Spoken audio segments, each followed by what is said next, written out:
It is an original 1926 sign.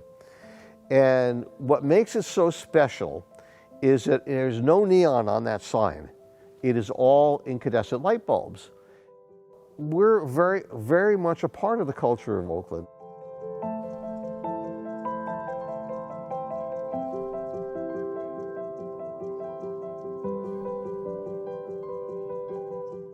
Well, next week is going to be very exciting because we're 100 years old. The theater first opened on March 6, 1926. Fortunately, over the years, none of the operators of this theater ever modernized it. So when I got the Grand Lake, it was really very much pristine, its original architectural detail. It was just run down. It had not really been taken care of. It was just a single screen. All of this beautiful ornamental lighting that you see had been allowed to burn out. And so over the years, ever since then, I've been upgrading the Grand Lake and making it better and better all the time. In 1981, I built the division wall to wall off the balcony and make Theater 2, which is now a beautiful 450-seat theater.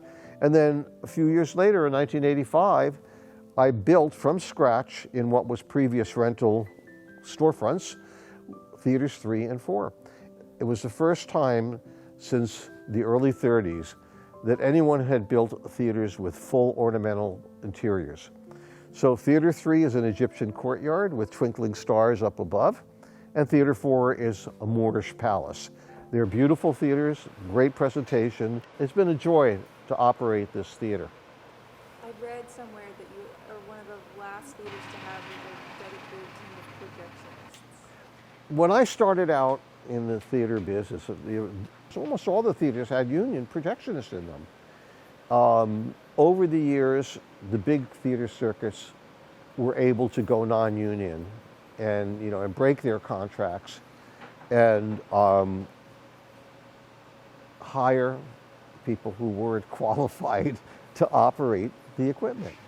We have always been a union house here, and we remain a union house to this date.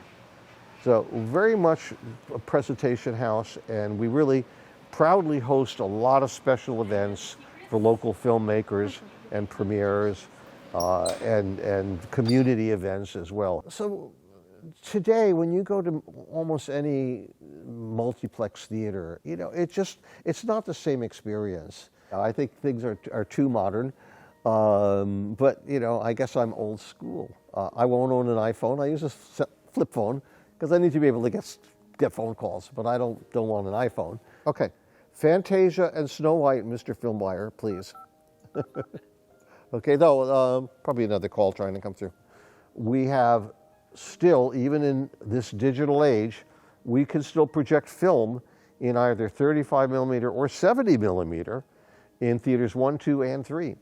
So the fact that we're still here, that the Grand Lake is here, open every day to the public, and showing movies and holding events is really a testimony to the value that a theater like this brings to the community.